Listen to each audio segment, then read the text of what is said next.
a lovely bit of teleman from our book Baroque Studies for Modern Flute. I noticed that a lot of things that you did with that teleman aren't necessarily written down on the page. So maybe we could go through a few chapters and see how that relates to the teleman that you just played.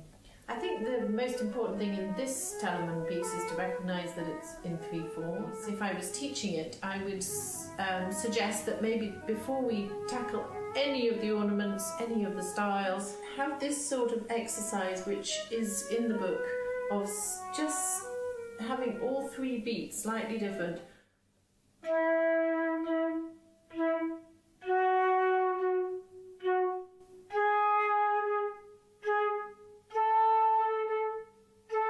So then if I build it into the tune so that you can hear how that relates.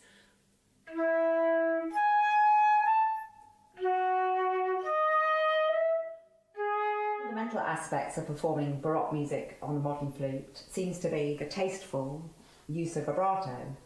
Could you explain a little bit about how the book tackles the subject and the exercise that you've written?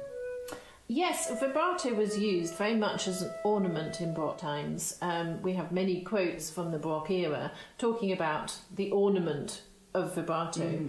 And that was because on the Baroque flute, because we don't have keys, you actually shade the hole with the finger. So it's almost like a trill, or where the trill would actually cover, obviously, the hole. Here you're shading it with your finger. Now you need time to get across to do that. So you start on the note in a very still way, and then you add... You find, exactly. And of course it's quite pronounced, because you're really shading that hole. Yeah, chosen excerpts all the way through the book that give the player a chance to practice the techniques. Yes, I think it's very important to incorporate the exercises into the music.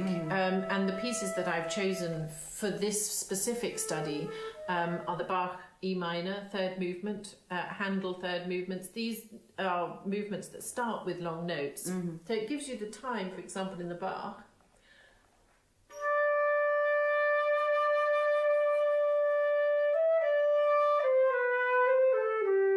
I've got time to warm the note, come back off the vibrato. And then there isn't any here, which is lovely, isn't it? Because it just shakes the phrase. Exactly.